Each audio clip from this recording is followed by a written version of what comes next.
Streamlabs automatically connect you to Twitch or to automatically connect you to Facebook. You can set it up how you want it to, but I just automatically connect to Twitch. And like even if the shit ain't going out to the other spots, it'll automatically go to Twitch. So you think you straight, but the other channels don't be necessarily straight all the time. We live? Almost. Let me type this shit in. Yeah, go ahead. On Facebook.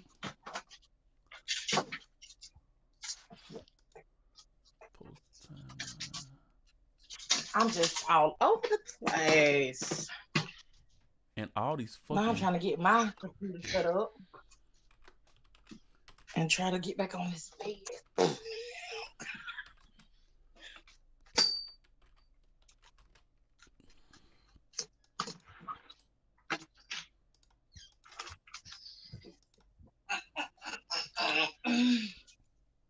Alright. Now we going live on Facebook. You doing your background too? Damn. Stacy, shit threw me the fuck off. I'm mad that shit showed that good and that nigga outside though. Or you went back in? I was outside. I mean, no. When I was outside, it still showed up good. Hell yeah, it did. That's why I was like, damn, that shit showing up good for that nigga to be outside. That green screen shit be tripping, man. Green screen got to be well lit and shit. I tried to do a video like that. That shit ain't lit right. It ain't on. It don't work. But right. Let's get this motherfucking party started. Damn, Stacey, I seen you with that shit over there, boy. Man, you want to go make me some juice? Boy, you stupid. For real. You know, I keep a little something to sip on. You know. We don't want to advertise for nobody. Oh no, hell no. I don't advertise for nothing.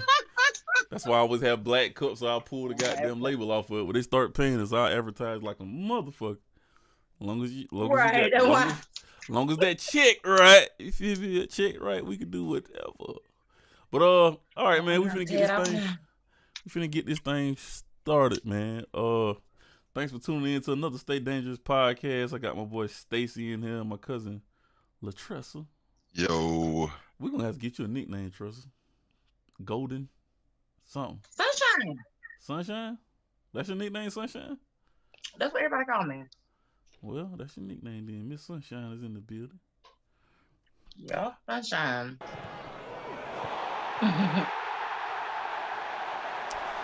I wish I could set it the way y'all can hear the sound effects. I got triggered, but that's another thing I got I gotta figure out. Cause I can hear it, but y'all can't hear it. So right, cause we dialed in on the what's that? And I usually have it up on my matter of fact, I can't put. That's what I'm doing now. Stream up on my TV. Together, y'all. We getting it up. I'm pulling mine up now. I'm saying, I keep the good apps on my Xbox, man. That ain't what I was trying to Creaser.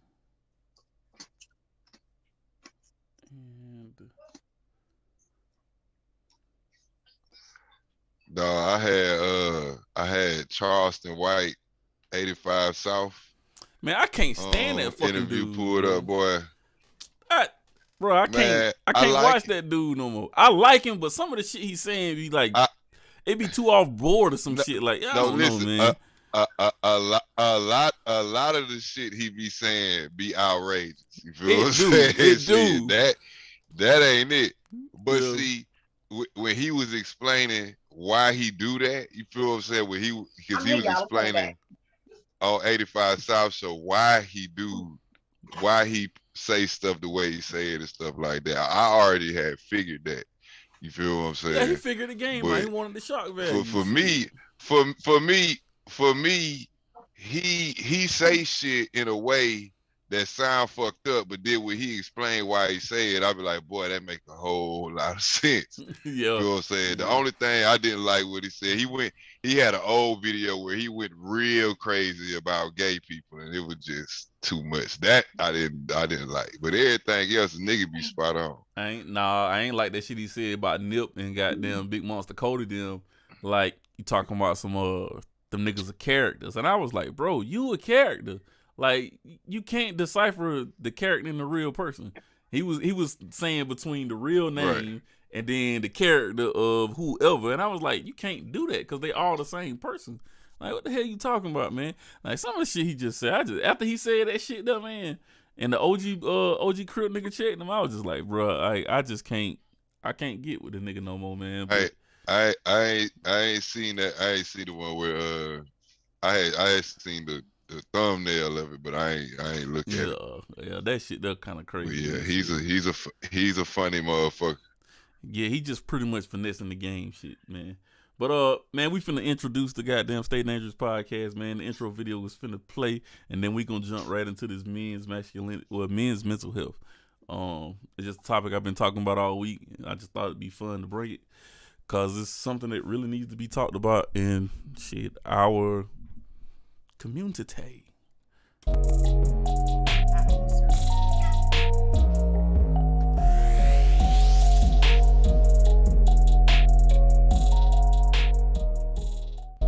I need to make a whole intro video.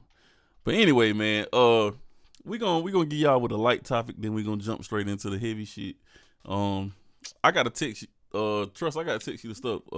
Stacy texted me the other week, so we can all be on the same page when we jump on. But pretty much like a light topic, then we jump into something super heavy. So the light topic also deals with mental health as well.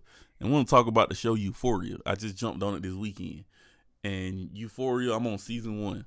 I think I gotta watch the last episode in season 1. But Euphoria is a great show when it dives into mental health, and it takes place in a high school. I don't know where the fuck this high school at, what city, what state, none of this shit, because these kids wilding on that bit. You Trust, I know you kind of on the outside of it, but you just need to watch one episode. If you watch one episode, you're gonna be like, what in the hell? Is it like Big Mouth? Have y'all heard of Big Mouth? Nah, I ain't heard of that one. I know what you're talking about. I love Big Mouth. Okay, then you go like Euphoria. And Okay. Euphoria it's funny and it's more dramatic because these high schoolers got some real drama shit going on. Like I don't know where this high school is, but like he was saying, it has a lot to do because like before every episode, it's like if you know anybody that needs help, call this number, blah blah blah. But it's all dealing with basically mental health. Basically, it's all dealing with mental health from people that deal with like opioid addiction, people that's concerned about like how they look, you know what I'm saying, masculinity issues, gender issues, sexuality issues, all that kind of stuff. Like it dives into all of that shit, and like they got the trans it's interesting because issues. And each episode dive down into each character's issue as well. So that's the dope part that I like about it. You know what I'm saying? Like each episode dives deeper into the character, into one character, but it still kind of give you the broad stroke story of what's going on through the whole entire time. And it's just like the main character is Rue. I can't remember the actress name, but she's playing the Zendaya. She's playing the opioid addicted teenager in high school that had to go to rehab before her senior year. Heli pills. Hey, she on everything. No, I think she's like a junior. I think she's a junior. She was a junior when she left. You know what I'm saying? Like I thought she was a junior. I don't think that's her senior year. Oh wow. I don't think that's her senior year. I think they like in the 11th. She like the 11th grade. I think like Nate Jacobs, the senior. I think he's a senior. You know what I'm saying? But I think like they like juniors or something. But yeah, man, this shit. You just gotta see it, Tress. You just gotta see check it out. An episode or two of it. It is a trip. It is but yeah, make sure the kids are asleep. Yeah, and you check this shit out. You're gonna be like, wow. I mean, maybe for your teenagers, if y'all done already talked about a lot of this shit, but if y'all ain't talked about none of that shit, do not let them kids watch that because that I don't even know how old the teenager we talking about because I'm talking about shit. No. Even they gonna be like, whoa. No, be like, whoa. What? What's going on? I'm talking about episode 1. Episode 1. Me and my wife watched it. I was like, man, I want to watch this show. So we put it on. And we looking. Like, boy, what the hell is going on right here? Like, this is, man. The whole first episode was wild. That shit. Hey, I'll tell you. It just gets worse. And y'all said it's on HBO Max. Yeah, it's on HBO Max, man. You might can order I made one post about it. No, it's on HBO Max. Yeah. But I went through, I made one post about it. And I was talking about 3 or 4 people inbox me like, man, this shit is crazy, boy. But it's good as hell. I told you. Yeah, man. These people is throw off. And like we was saying from the before we started, me and Stacey was talking about every weekend it's a party in that motherfucker. And like all the kids in that motherfucker doing some type of drugs, whether it's snorting pills, I don't know where the parents at. Molly. I don't know where any of the parents at. I don't know where the police at. Ain't no police, ain't no parents. What city is this in America? I'm talking about them kids. Ain't no police brutality or nothing in this town. Because damn, y'all throwing parties every weekend at somebody's house, big ass party. What's going on? And then there's one girl, I forget her character, but the one that's dealing with her sexuality and coming to her own. She's kind of a heavy-set girl. And matter of fact, I can't think of her name. We got Google. Let's pull it up real quick. But yeah, she's something else. I'm trying to do it now. Okay, so where's the big girl at? Show more. Okay, her name is Kat. Yep. Her name is Kat, right? Kat, yeah. So she's a girl in high school. Again, we don't know what grades because they really don't tell you. But she's a girl in high school, and they in 11th grade. So let's just say she's in 11th grade. Man, these are juniors. So she did a couple seniors. So she didn't she still was a virgin at the time, right? So by episode like 2 or 3 on season 1, then okay, now she's no longer a virgin, right? So after she lost her virginity. No. Well, break it down, brother. Her virginity at the end of episode 1. A whole lot of bullshit. Oh yeah, because they had the party. Episode 1 set the whole tone. Yeah. At the party. Yeah. And so she just man, we can't spoil it for Tressa. Man. We can't spoil it. I'm just trying to give she gotta watch it. Next time we do an episode, I hope you don't watch at least all you need is at least 3 or 4 episodes. You gonna come back like y'all.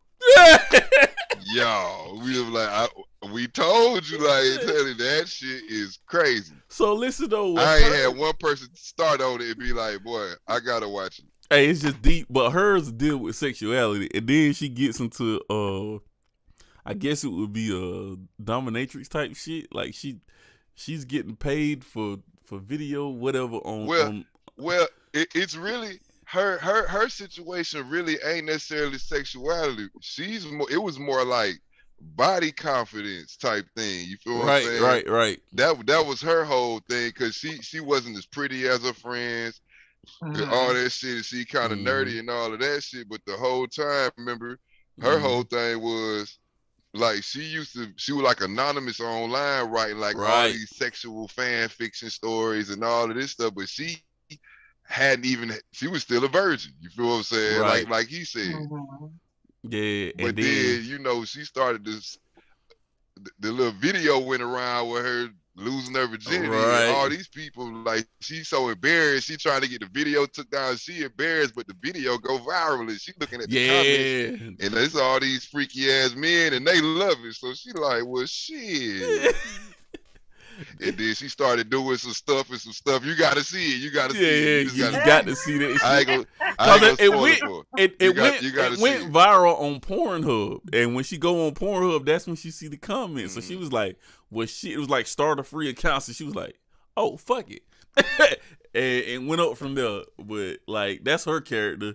And then you got Fizco, which is the guy he the drug dealer of the whole situation. But he got some other shit going on. I ain't really gotten to his character yet. But It ain't gonna get into him till like the second season. You feel what I'm saying? You ain't gonna see. You gonna see a lot of him, but it's gonna break him down in the second season. Yeah, you'll see. And then it gets real interesting, man. Nate is the high school jock that has this dealing with male masculinity because his daddy is on some truly fuck shit. Like don't spoil it. Don't spoil it. Don't spoil it. Just know his daddy is the reason he is like he is. Nate's daddy is the reason. Like that shit is just crazy, right? And then Rue, the main character, Zendaya, she's the one that's popping the pills and on all the crazy shit. But she meets she narrate the whole show, all this stuff. She's the main character. But she also meets a mentor that's trying to help her get off drugs. And his name is Ali. Think that's it's just crazy. Do you think that's issues that teenagers are going through actually, or you think they kind of absolutely kind of extreme to me? But here's the thing. You know, art imitate life, of course. Right. But I absolutely, because you got to think about it. You think about when we was teenagers. That wasn't too long ago. You feel what I'm saying? We in our 30s and whatnot, but shit. I remember when I was in high school, and I remember all the crazy feelings and all that stuff. Now, it might not have been extreme for me, but we didn't know back. Think about all the people we know now and how they are and how we thought they was when they was in high school. We didn't know all the shit they were dealing with at home. You never knew who mama was drunk as hell or they daddy get high and all that shit. You don't know how that affect people. Now, it's hard to imitate all that for black kids specifically, because these like some suburban kids, you know what I'm saying? I don't know nobody. I didn't know nobody when I was in high school that was addicted to no damn perks or anything like that. Niggas, the most dangerous thing was a nigga smoke weed or drink a little bit. But now think about it now. Think about these little kids. Think about these teenagers now. You feel what I'm saying? In high school, them niggas on triple C's in high school now. Was that you that said? Wasn't that you that said, boy, if we had video phones or something? Yeah, I think I said something. Now, see, I want you to think about that all the way in the whole spectrum of it, right? Well, we in the same peer group. You older than me. Yeah. We had a bullshit ass flip phone with terrible clarity and everything, right? These kids got iPhone 12 Pro Maxes, 13 Pro Max, 4K video, Facebook, Snapchat, messaging, all this shit, man. It's a free whole porn. other ball game with these kids, and the way we doing it, we think we really doing it. We have no idea how these kids is really doing this shit, man. Because these kids, these are kids. You have no idea how that shit. Because I mean, my son got a Snapchat. He's 17, and I be looking at his snaps and shit. And all the shit they got going on, I be like, this shit look crazy, but that's how all of his friends are doing it. So I can only imagine how it's just two different areas. We all doing the same thing, but they doing it on a different level than we doing it. You feel what I'm saying? So I remember the niggas was popping they was first popping triple C's in high school though, dog. Them damn whatever them codeine pills. Listen, niggas going crazy. It was all had friends like that. We didn't do that. I ain't necessarily say I had friends, but you see, I grew up shit that people was doing. Right. But see, that wasn't like the norm. You feel what I'm saying? You had a couple of niggas that was doing that. That was on the extreme end. But but see, like look at on that show, bro. Like how everybody in there getting fucked up. But look at Rue. She trying to go over here, duck off, and she over here popping pills, ducked off by herself. You feel what I'm saying? Yeah. It's the same thing. You feel what I'm saying?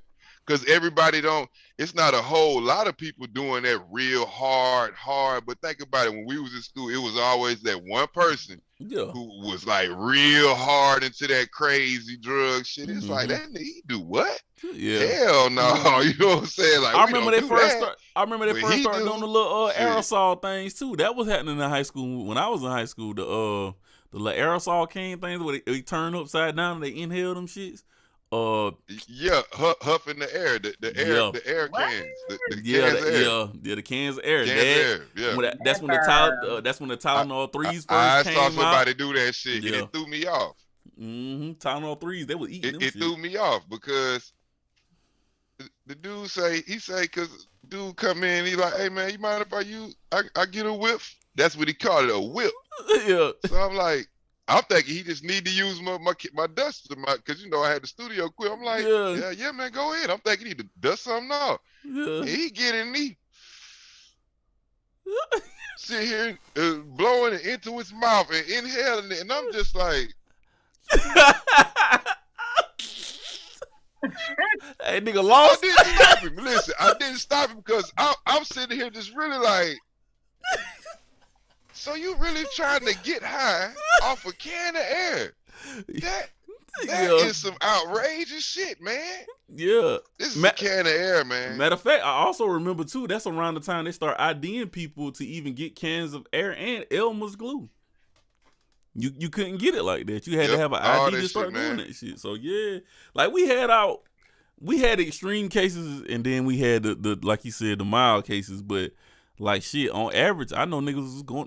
We was walking to school smoking weed, getting high. And shit but here's the thing. I guess the whole mental health thing about it. Like we said, that's what we discussed it, right? About that whole thing. It wasn't like Rue came from a bad home.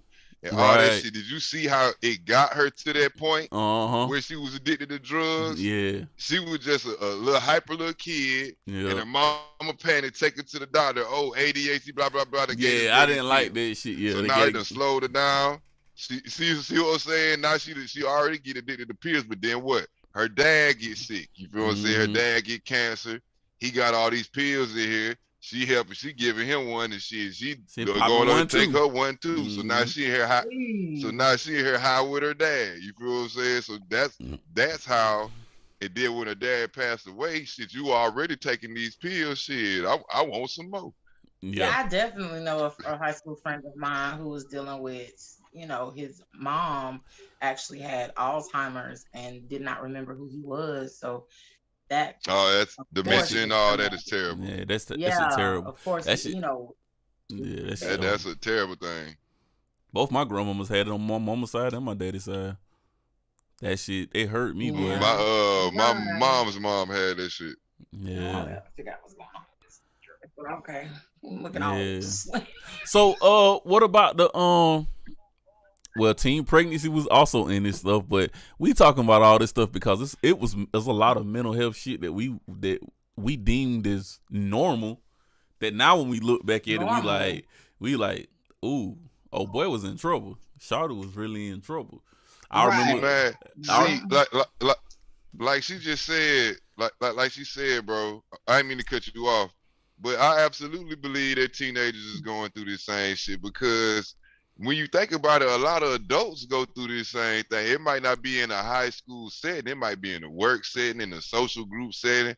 It might be you in a church. You feel what I'm saying? Like people have like identity issues, the way they feel about how their appearance, all that kind of stuff. All of that shit will fuck with your mind if you focus on it too much. You feel what I'm saying? Right. I know people who got a great education, great job, all that shit, career, money, all the things that we would think that we want, like, boy, I want all of that shit. And they unhappy than a motherfucker because they look a certain way. Or like they don't have a significant other and like the shit we'll kill for it, they got it. But they still unhappy. You feel what I'm saying? And you always see like celebrities. Like you say, boy, if I had that kind of money, I'd be happy as hell. How you know that? You feel what I'm saying? Like, but see, a lot of people ain't content in your mind. You ain't gonna never be happy. Yeah, but a lot of people ain't even happy now, and I see that shit scrolling down Facebook. Ever since I became aware of my mental state and going through my depression and coming back and forth, like I can see it in the way people talk sometimes, just the way they express themselves. It's certain words and certain phrases that you like. Oh damn, that person need help. Or even me scrolling down my Facebook today and seeing a lot of people, missing their loved ones because they transitioned to another life, and it's like they never got help. You know what I'm saying? And it's that shit that triggers us to go to the extreme, like Rue did on Euphoria, or it triggers us just to like cut the whole world off and just, you know what I'm saying? Cut your phone off. I don't feel like talking today. I don't feel like being bothered with nobody. Even when people they're trying to love on you, give you a hug, you know what I'm saying? Talk to you. It's like at that point, in that state of mind, it don't register. No matter what nobody say to you, no matter how good that shit sound, it don't register. And sometimes you just got to be around the person. Like, not necessarily having the conversation. And as a man, that's how I became more open to listening. Because, like, sometimes it's just a conversation or just having somebody in the area that make you feel that much more better versus even talking about it. You know what I'm saying? Right. What I was going to say is, like, what I didn't realize is growing up is mental, you know, how many people had, like, other mental illnesses. Like, how many of our teachers was actually, like, ADHD. Right. You know, was, like, literally out on the spectrum of autism. It's autism. Or just depression. Or right. All of that. Clinically depressed. You think this the teacher. You don't know what kind of life the teacher got at home. You don't know if she got dealing with a husband that beat her or cheating on her, or you know what I'm saying, like all of that shit. Like somebody said, like I always used to wonder about what my teachers used to do outside of school, and then I graduated with people that became teachers. It's like, damn, I understand now. You feel what I'm saying? Like you looked up to the teacher. Yeah. You looked up to the teacher like they had some shit going on. Like they was a part of a different. You feel what I'm saying? They was on a different tier of a person, but really these are regular people. Like I know teachers. I've partied with teachers and all kind of shit with teachers. I know these people. You know what I'm saying? And then to see the type of shit that they have to deal with is like, damn. Yeah. You know, but I feel what you're saying. Like you never knew, or even like your parents, any kind of adult back then. You know what I'm saying? Like you said, like you never knew what kind of people that's, like you said, dealing with depression, like you said, ADHD, anxiety. You feel what I'm saying? All that kind of shit. And see, anxiety. We didn't know anything about that back then. Yeah, and see, anxiety is one of the ones that we never thought about was a mental health issue, but it seriously is. Like even to this day, like I dealt. I'm gonna tell y'all this. I dealt with anxiety this week. Right, my daughter's going to her first dance, and she has a beautiful dress. I don't like the way it's cut in the front. I like to flip my shit because they sent me a picture of it. Right, she sent me a picture and she said, "Daddy, this the dress I want." Right, so I'm like, okay, cool. You know what I'm saying? Like, but I take her to get it altered. Shouts out to Miss Melissa. I love her. Y'all need to go. Go check out the St. Hope for Life shop. She do everything in there. Right, and so when she come out the back with the dress on, I look at the dress and I'm like, "Hey, what's whoa, this all this out? What's hell's no?" Like, and Miss Melissa's like, "Calm down, it's all right." You know what I'm saying? I'm like, "No, man." And so I had to check myself because I had an anxiety attack that my daughter is growing up, right? And I just had to like sit down and call somebody and was like, "Damn, I got to have a conversation with my daughter now." You know what I'm saying? Nah, she was like, "Well, what's the difference? You said you had a conversation with the boys at age 13. I said, "I did." She was like, "Well, what's the difference? It's your daughter." I'm like, "Nigga, it's my daughter." Like, you know what I'm saying? That's a whole, but see, that's a whole nother issue within itself. You feel what I'm saying? Right. Because why do we do that? Why do we do that, bro? If you really think about it, if you really think about it, right?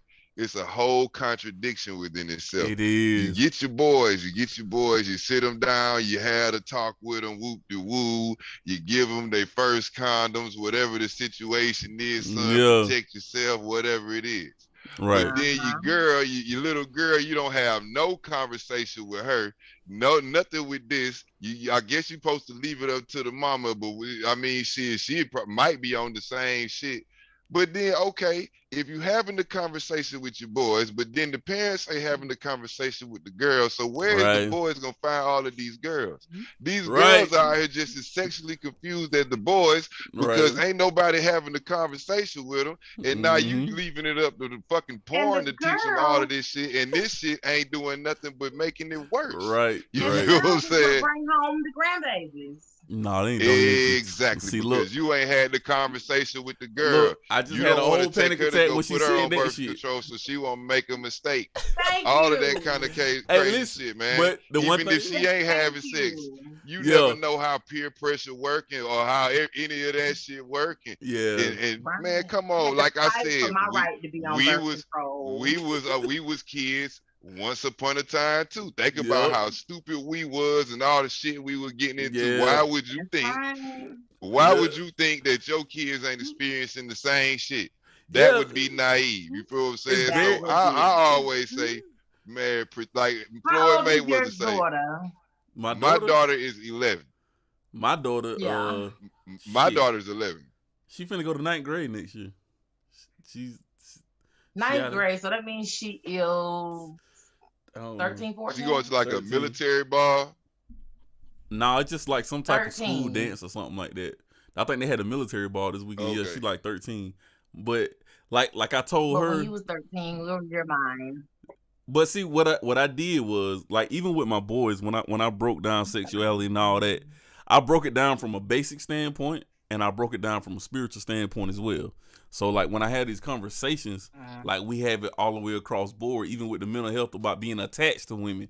Like, don't get attached to a woman. You need to be doing this as a man, right? And as a man, I tell them from 18 to 30 or from 18 to 20, like right at 30, you need to be grinding and stacking you some money. Don't even worry about no female. That's all I want you to do. By the time you turn 30, you're going to understand some shit and then you can proceed. But with my daughter, it was like, I saw it before all this came up. I pulled her to the side and I was like, we got to have a conversation, right? And she was like, yeah, Daddy, I know. And I was like, okay, it's coming. Just be prepared for it. And I said, like I told her, I want you to be open with me. It ain't no peer pressure, but I need to teach you these things that I wouldn't taught and that I've learned that I know y'all need, because even emotionally, when you attach to a woman, like, and you say you girlfriend, boyfriend, you like y'all in love type shit, like, nigga, you gonna be in love 1,000 times, man. Don't even worry about that. You know what I'm saying? That first love all the time. You ain't got to focus on that.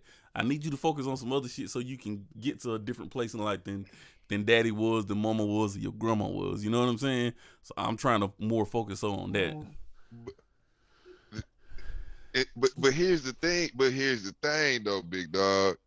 How realistic is that? Because we human beings. You feel what I'm saying? Yeah, it's easy to say, okay, here, this what you need to focus on, but we so hardwired when we see something and we like it, right, and you get googly eyed about it, and oh shit is looking back at me, and oh shit is walking over here and it's finna say something, and all that. It's easy, like you said, it's easy to get sidetracked. Yeah. You feel what I'm saying? So it's like you said, you know what I'm saying?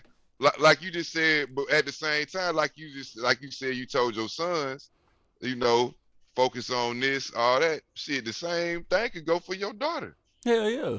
It's the same conversation, different gender. You feel what I'm saying? Same conversation. Yeah. And that's the way I am with my kids. You feel what I'm saying? Like, I make sure I tell my kids straight up, y'all can come to me about anything. I ain't that type of parent. Right. Because I'd rather you come talk to me about some shit than you go out here and fuck up and trying to figure it out on your own. You feel what I'm saying? Right. I did all the living that you could possibly do. Right.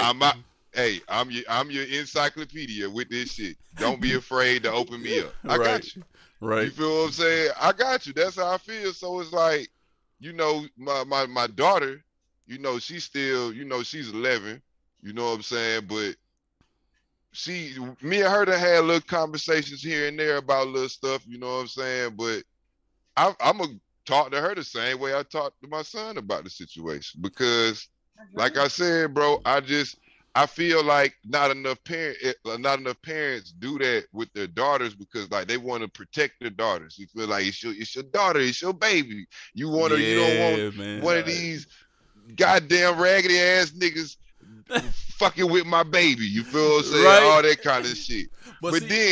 But then some parents turn around and turn their son into the raggedy ass nigga. So what you feel what I'm saying? Like, see, I've been having that conversation, you know what I'm saying? And that's where the whole men's mental health thing come in at too, right?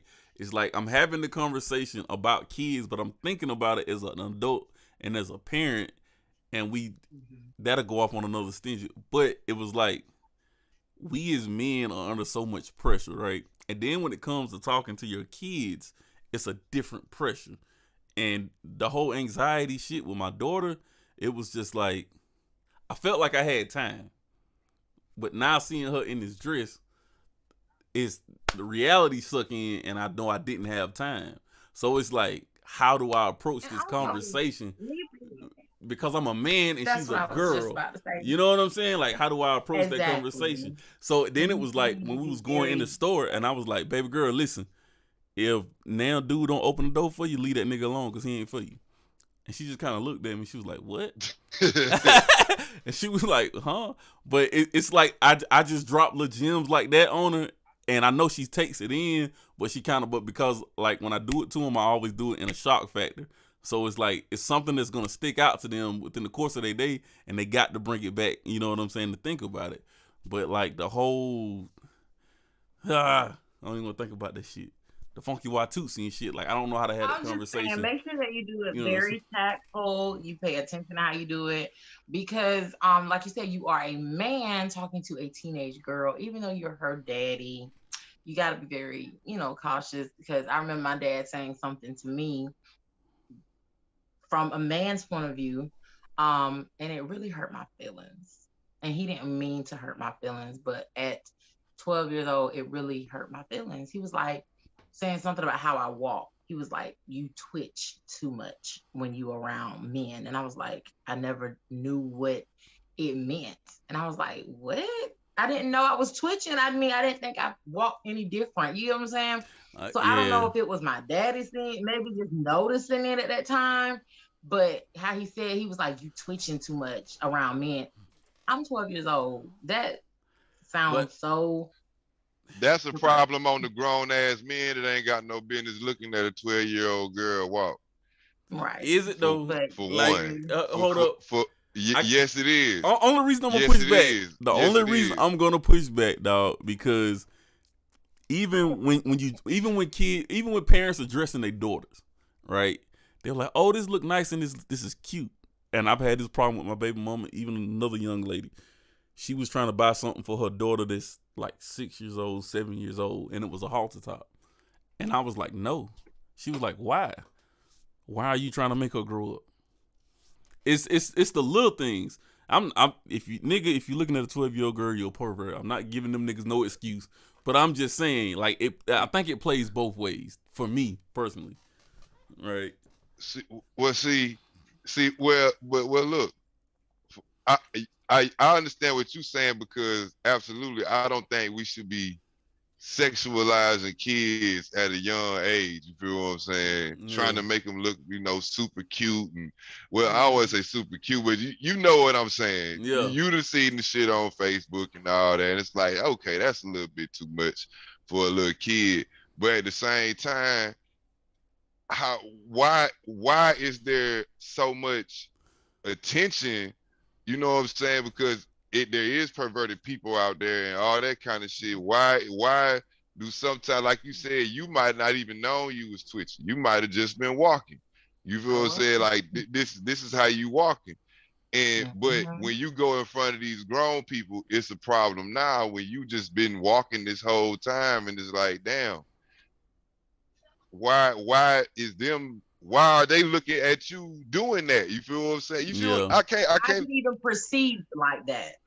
Right, exactly. Why are you see what I'm saying? Like, you shouldn't even be focused on that. You see what I'm saying? But I think crazy. I think that's they go back to go back to what? Something off with these people.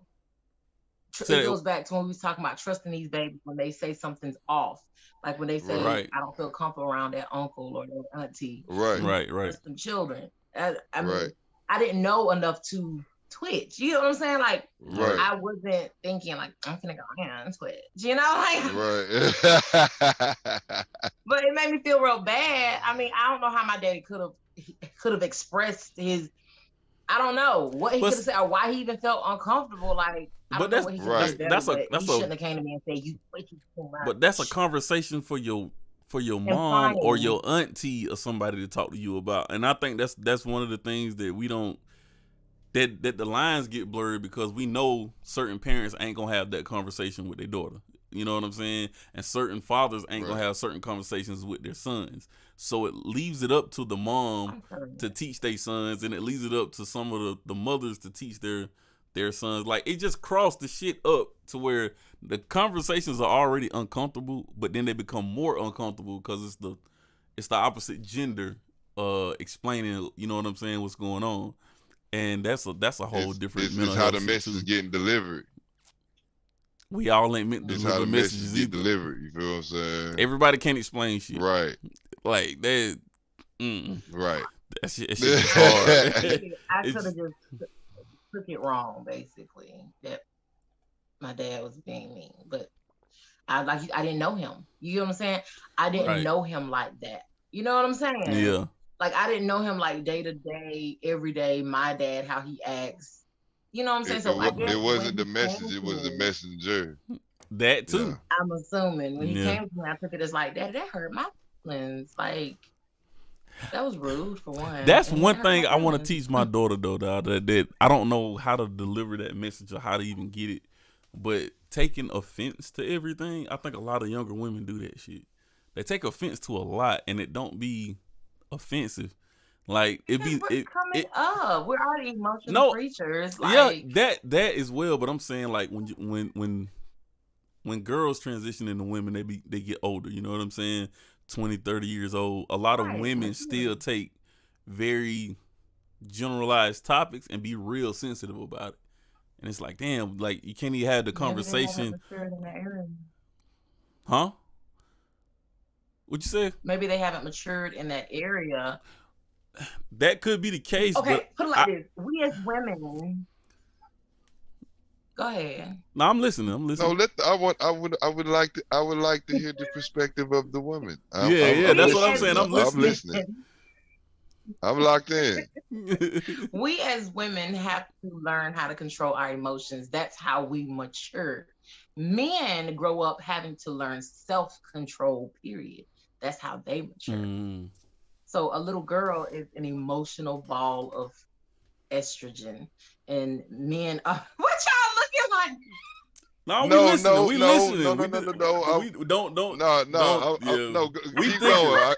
Keep going. I'm gonna say this, but I want you to keep going. Both me and Stacey are very thinkers, so we gonna think about it from like 2 to 3 different angles while you having this one conversation. So don't mind us. No, go ahead. Just go ahead. Do you think? Keep going. I'm with you. I'm with you. Emotional ball of estrogen. So if you meet a woman, I think if you meet a woman and she's very sensitive or she's not in control of her emotions, that shows that she is still immature. She needs to mature in some areas, because like, we overthink everything. We're like natural overthinkers, overdoers, over everything extreme. So how we mature is we learn to control that. Whereas men are kind of like the opposite, I think. And we can actually start talking about their mental health. I don't think that men overthink things as much as women do. So to me, in my opinion, men they just free. I see men as like free spirits. And it's just go with the flow. And how a man learns maturity is by learning to control himself. No, because we got some grown ass little boys out here too. I'm telling you, listen. Listen.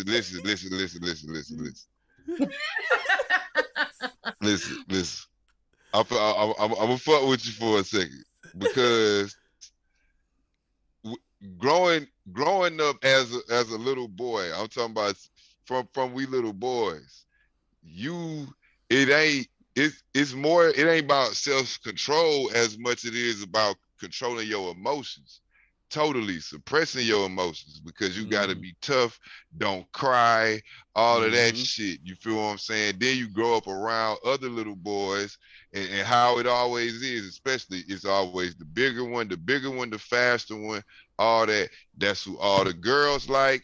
All of that shit, that from elementary school all the way up. That's how it is. The cute one, the big one, the strong one, the fast one, all of that, the athlete, all that shit. Mm-hmm. That's how I keep coming up. But in all of those different men, all of them, we all taught not to be emotional creatures. No matter how much, and I'm talking about all this testosterone going through a motherfucker body, and you telling Right. me I can't be emotional. That's how people flip out and It's the all that shit. same When shit a I nigga said just go earlier. crazy and all that shit. It's the same shit I said I'm earlier, telling you, man.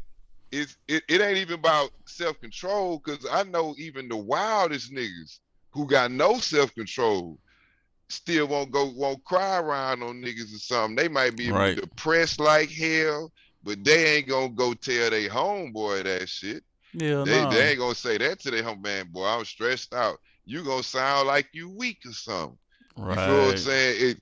In the way we were supposed to be raised, you feel the way that, you know what I'm saying, the fathers and grandfathers before us, you feel what I'm saying, how they came up with us. You ain't supposed to show none of that shit. Hell no. No signs of weakness. No. You feel what I'm saying? You better go do that shit behind the tree, behind the building. You feel what I'm saying? For like 5 minutes, oh, nigga, no, bring don't your cry ass in front back. of your homeboys. Yeah, you don't do that shit. Don't cry in front of your homeboys and feel like a bitch ass nigga or be depressed. Why was it like that? Do you think that your parents and grandparents wanted you to be that way? What was the purpose? I always feel like a lot of the shit that we do stems from slavery. Even just a quick tidbit for the Black History Month, right? The barrel of laughs or even just Jim Crow. Yeah, I think at a lot least of back it stems to Jim from Crow. Yeah, a lot of it bare stems minimum from that era, because like when I hear my dad talk, right, about his dad. My dad is 71. So his daddy come from a totally different generation. And his daddy never, like, my daddy's job was to come home after school with a push lawnmower and mow 5 acres of lawn. And if he didn't get it done, he got a whooping every day. That was his job after school. So now I'm being raised by this guy, which is a smart guy, but he's emotionally damaged from the shit that his daddy did, from the shit his mama did, you know what I'm saying? And he never learned to grow and mature emotionally. Mentally, the nigga's, man, my dad's brilliant. But emotionally, he's never grown from that standpoint, right? So now take that guy raising us and all the shit that we had to do. Like, we had to get up at 4 o'clock every morning and work out. Then we went outside, we dug foundations, brick and mortar and all that shit. Daddy used to make us play football in the living room, and if one of us got hit too hard and I started crying, that nigga said, get up and stop crying. Nigga, we ain't got no pads on in this bitch. We raw, nigga. We hitting each other. You know what I'm saying?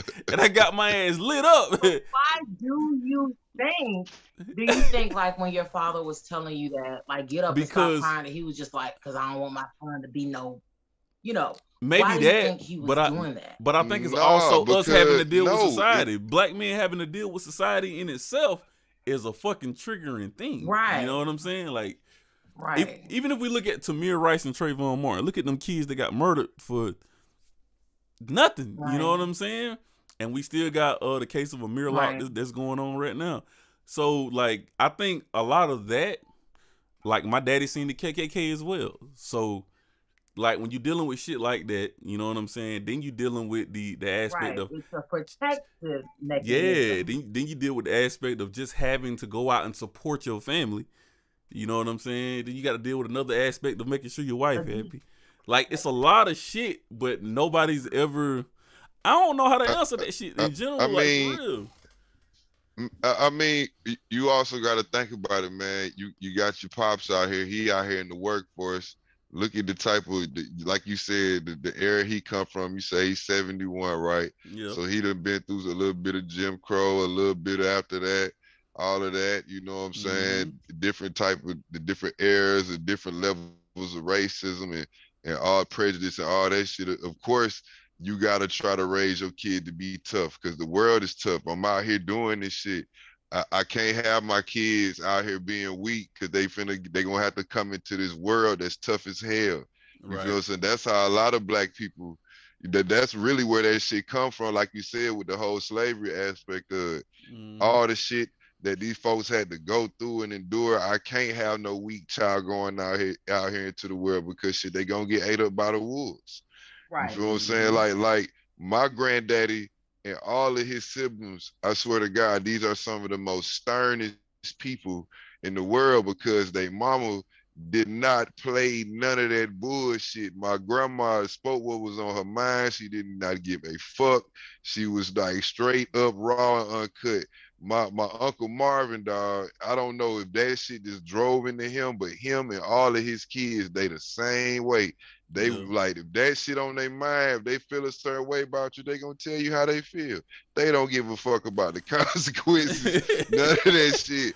But it's like, if my granddad, but see, all of her kids is the same way. They just all got it in a different level, but it was like this whole thing that they just pushed into all of them. And like everybody in our family got it on the same kind of level because of how grandma was. You feel what I'm saying? So like, and it's like you said, different matriarchs and different patriarchs and different families push different shit down on their generations. You feel what I'm saying? You would see through a whole generation, everybody on the same shit. You would just see it. Like a survival tactic. Of course. Yeah. Oh yeah. Think about it. You ever seen a whole family full of lazy motherfuckers? Everybody lazy as hell. Right. You feel what I'm saying? Because that's the shit that was pushed down from the top, all the way down and all the way across. This is what I was trying to get at. I wanted to see if y'all felt like it was a defense mechanism, like they felt like it was necessary to make y'all, not show emotion. I think it's survival. That's why I said I think it's survival. Like listening to Stacey say what he said. It's a survival tactic. It's just a survival tactic. It's a survival tactic. Because like you said, shit, you get up, shit, the world gonna kick your ass. Stop crying, get up, stop crying. Mm-hmm. Cut that crying out, wipe your face off, stop crying, all that shit. Now you gotta toughen up and you don't even know why. And now when you get mad, you can't cry. If you get hurt, you can't cry. If it hurt, you can't cry. Yeah. Shit, you ain't supposed to cry. And then I think too, it's like and all of your friends getting taught the same shit. Yeah, and I think with men though, like we're taught what the world is gonna do to us, and I don't think women get that. I think the women, like Stacey said earlier, women get sheltered. So it's a lot of things that women that we see when people talk to us a certain way, we just like, all right, you know what I'm saying, whatever. Let's just deal with anything, man. Like when it comes to conversation of men treating women a certain way, like women be like real, oh, that's how y'all niggas think? Kevin Samuels, for instance, a lot of women be like, oh, that's how y'all niggas think? And we like, yes, that's how we think. And the first thing women say is, nigga, that's wrong. And it's like, damn, that's what my instincts have taught me thus far, but you're telling me it's wrong. Why is it wrong? And women can't break down why it's wrong. It's really and truly at some point a complete defense mechanism. Y'all hold up for a second. Y'all go ahead. I think that is just from men being so simple-minded, and we women are more exaggerated and, fairy tale, like we were told fairy tales growing up, Cinderella now. Right. So that's why we kind of see everything as a little lighter, but I don't think that we as women grew up any less tough, because we know how to do everything in the house, and some dudes don't understand that. You get what I'm saying? So it's just like it's different art. What I want to say is, so basically what men are saying now is that it was not necessary to be that rough on boys. Is that what everyone is saying? I think so.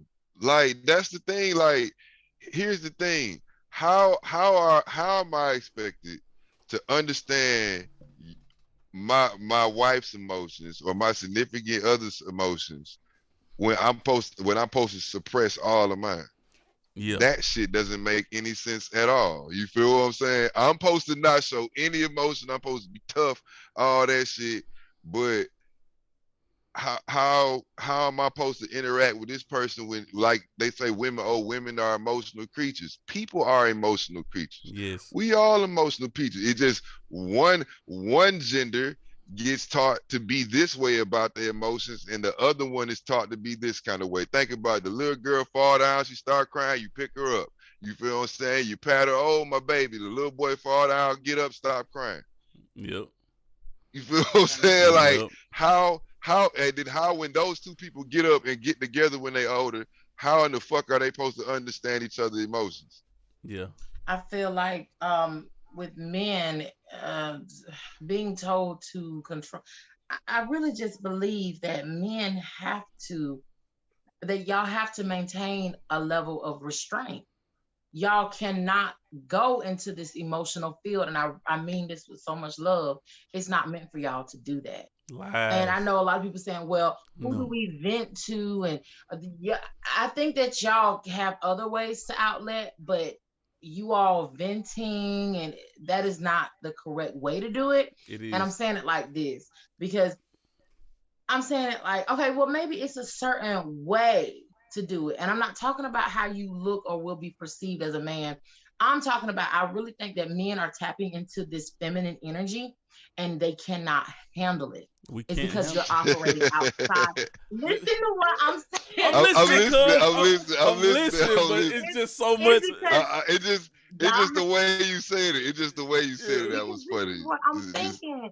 Y'all have tapped into this feminine energy of expressing yourself, wanting to be valued, wanting to do this the way that we as women do it, and it's being very destructive to y'all. No, it's not. I'm gonna tell I you what it's believe gonna that open the up. worst thing a man can do So is me wanting to be time full of valued is hold on, estrogen. hold on. Let me go. Let me do this one right because wait.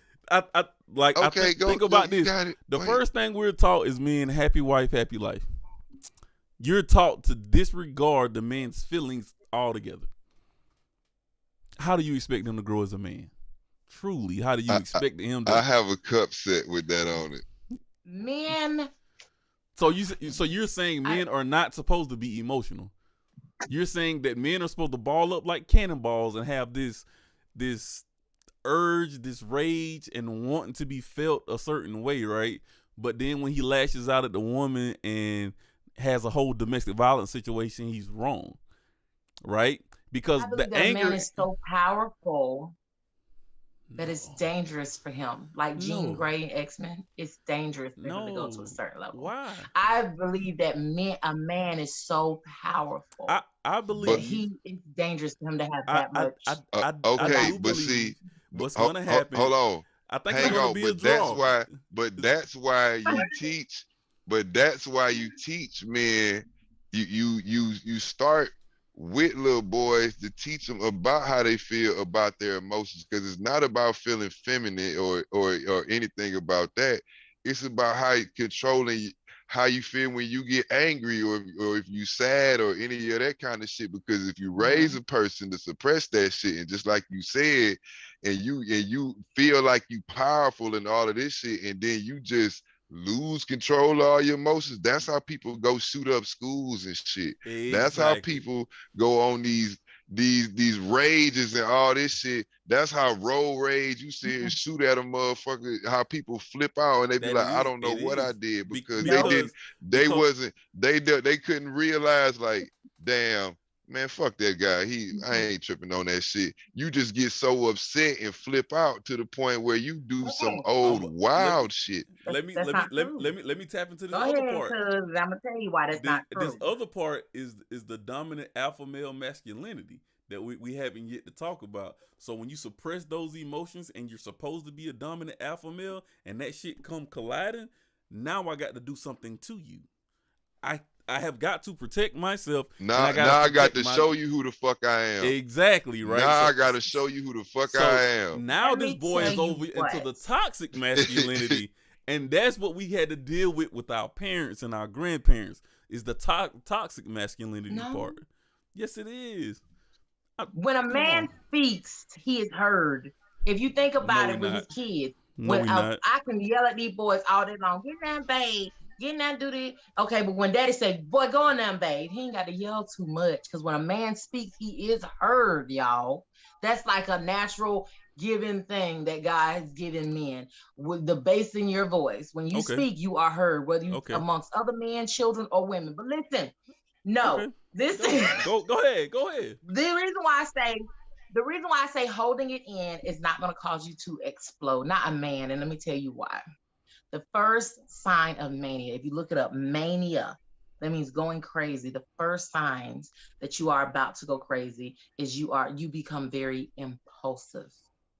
That means you let go of a lot of your restraints that keep you restrained. So you start saying, fuck it, a lot. And you start saying, you know what? A lot. So therefore you are losing your grip on yourself, right? So all these men now in 2021, they are saying, you know what? Thank it. I want Valentine's Day gifts. I want booty rubs. I want to be pampered. And you know what's happening? These men are clinking off. And that's what I mean by like, so no, we're not supposed to get Valentine's Day gifts. Like, bro, we're not supposed to get Valentine's Day gifts. What's wrong with that? We're not supposed to get gifts at all. We're not supposed to. Wait. What's wrong with that? What's wrong with my wife pampering me or giving me a Valentine's Day gift? And what's wrong with that? What we hear is men when you say that is we're not appreciated. That's exactly what we hear. We're not appreciated. That's what it sounds like to me. That's it. It sounds like I'm just. You're not valued as a man. You're not appreciated. Do what you're supposed to do. That's exactly what. I don't want any gifts. I don't want any love. I'm supposed to love you. Wow. So y'all see your grandparents like that? The strong men in your past, do y'all see them like that? Like they were not appreciated, or that they were not loved? Do you think that your granddad would be like, I really wanted to be loved, man? You just don't know. No. I do believe that. No, I do not. That generation had a different. That generation had a different way of showing love, because that generation, when Granddaddy got home, he didn't have to worry about is it food on the table. It was already there. He didn't have to worry about certain shit because it was already taken care of. Women nowadays, I ain't finna cook. Go buy something to eat. That's not appreciation at all. They got shown. I don't have to deal with that shit. I just want to throw that out there. I love you, babe. Why? You know what I'm saying? But see, I feel what you're saying, but you know, it's just, I don't know, man. The shit has gotten to a point now where with all this social media, all this stuff, everybody's putting their opinions out there, and it feel like now you can pick how you want to feel now. You feel what I'm saying? Right. You don't have to give a damn about how you was raised anymore. You can just be like, shit, I want to be on that kind of shit right there. Right. You feel what I'm saying? Right. So now it's like, it's so much of everything going on. It feel like we losing the structure of how everything was. So is that necessarily a bad thing or not? I don't know. We have to move forward, but we have to evolve. I definitely believe in that. I'm gonna say that's just like you said earlier before we started. Who supposed to get the plate first in the house? I don't give a damn. I want to eat. That's what I just want to eat. I don't give a damn who go in here and fix their plate first. Because more than likely I'm in here playing the game and I'm finna go in here and get something to eat. But I know it's some food in there for me. And it's enough in there for me, but I don't have to start before everybody else. As long as you put your plate in the microwave, right? Huh? As long as you go ahead and put your plate in the microwave, you can get it. Yeah. Right. But see, me and Stacey, she'll ask me, she'll say, you finna eat now? And I'll be like, nah, shit, I ain't finna eat now. Then she'll fix me a plate and put it up for me. Cause I might not eat right then. Right. But I go back in there and get it. But I might not want to eat right then. But shit. But see, I don't give a damn if Kaden already in here eating. But see, I'm just saying, I don't give a damn who in here eating. As long as every time I see that question, I look at it in my mind like, if everybody gonna eat first before me, and then I'm gonna go in here, ain't gonna be no food left for me or some shit. That's the way I always perceive it to be, because I don't give a damn who eat. But when I go in there, motherfucker, I know it's a plate in here put up for me. It's a video. It's a video of Felicia Rashad explaining why men get their plate first, right? And it was Felicia Rashad's like grandma or elder or whatever, but it was in an elder setting, right? Let's just say older women sitting at the table, and they was like, I ain't fixing his plate first, and she was like, we fix his plate first to show him respect. We fix him his plate first because he has to go out in the world and deal with these people. You know what I'm saying? and he has. But that was then. This is now. That's what I'm saying. It's a different era. So with the plate fixing situation, it comes from a different era, but it still shows a sign of respect. You know what I'm saying? To a degree. But that makes sense though. Okay, you a woman, right? You can't even work. Mind you, back then, this is back. Think about this shit now. Yeah. Back then, mama at the crib is 3 kids in this motherfucker or whatever going on. Okay, boom. You gotta go out here do this hard ass bullshit ass labor, get paid next to nothing. You damn right it better be a plate in here for daddy when he walked through the goddamn door. I absolutely understand that. But check this out, bro. My wife is a nurse. She worked 12-hour shifts. I work too. If it's a day where my wife gotta work, right? I don't expect my wife to come in this motherfucker and get to cooking no food, bro. What kind of inconsiderate bullshit is that? Right. I need to have something in here for my wife that just got up on this day. You feel what I'm saying? Well, I'm supposed to sit here and wait for her to cook, and then I better get the first plate when she cooked the food. What kind of bullshit? That's some bullshit. It's not 1955 anymore. You feel what I'm saying? That's not right. Yeah, that ain't right. I feel the same way. I feel the same way about that whole. If I'm at work and I get home, she has some food. You know what I'm saying? She either cooked or went and got something or whatever. If she off, I mean if I'm off and she finna get off, I cook. I whip up something for her because nigga I cook. So shit, I whip up something and have something for her when she get home. But as far as who get the plate first, it don't matter. We all finna eat in this motherfucker. We finna eat. In the words of Chris Rock, as long as I get the big piece of chicken, I'm straight. Exactly. That's where I get it from, dog. Long as daddy if you fucked around and ate daddy big piece of chicken, you done fucked up, man. As long as I just don't have a nigga a wing left when I get to the crib, damn. Can I at least have a thigh? I'm the guy that eat the breast. At least have my breast for me. A nice plate for me when I get to the crib. Right. Yeah. Also, do you think that your dad or your grandfather or whatever, do you think that men would have actually accepted like softness or no? Are you talking about from us as their kids? No.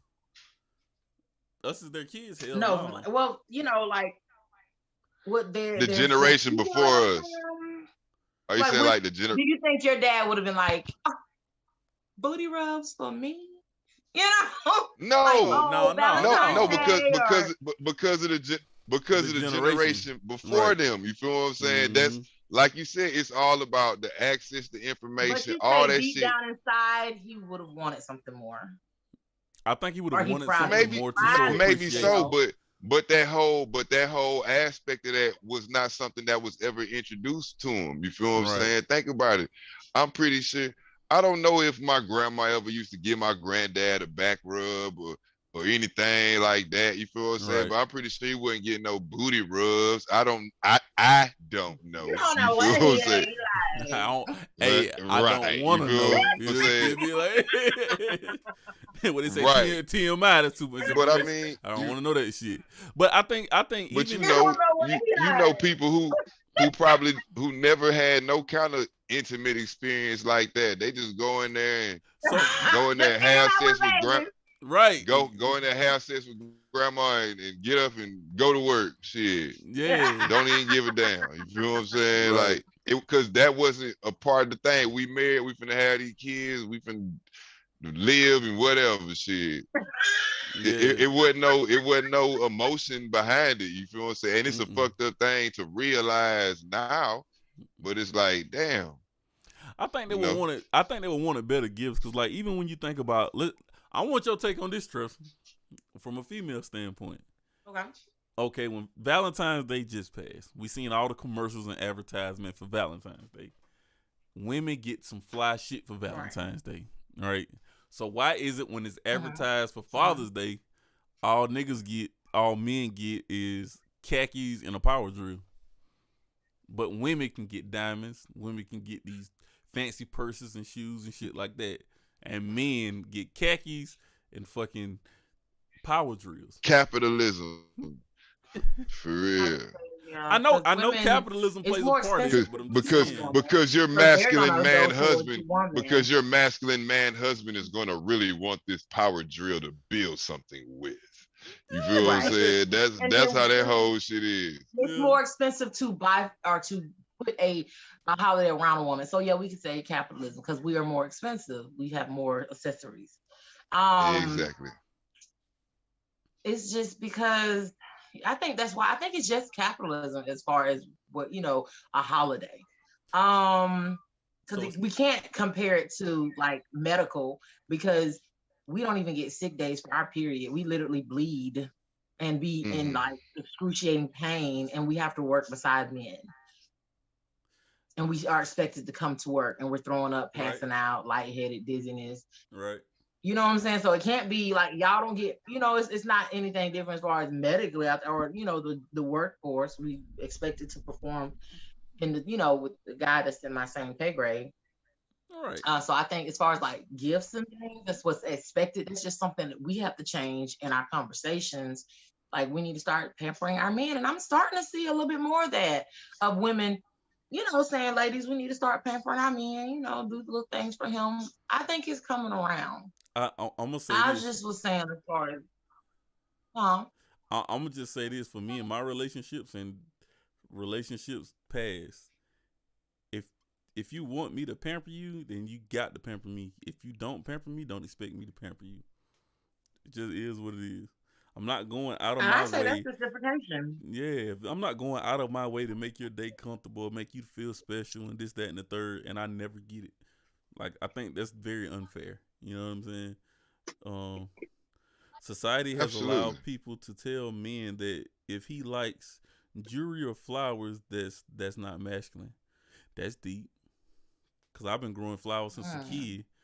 One of my uncles grow flowers all the time too. So I don't know. I don't know if I accept flowers though as a man. I don't know about that flowers part. Though. I mean, it ain't gotta be flowers. You feel what I'm You saying? Like said jewelry too.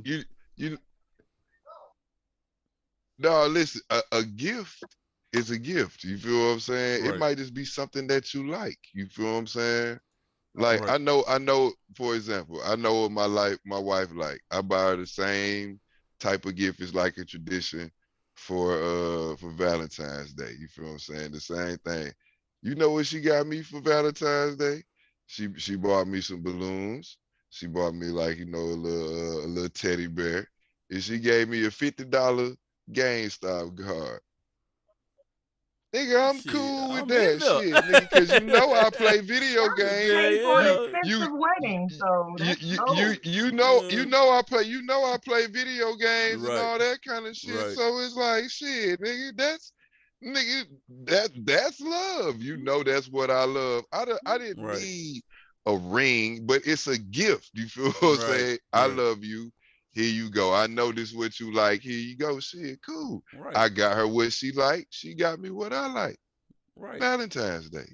You feel what I'm saying? It ain't gotta be, I want a dozen roses. Yeah, see, what I'm saying?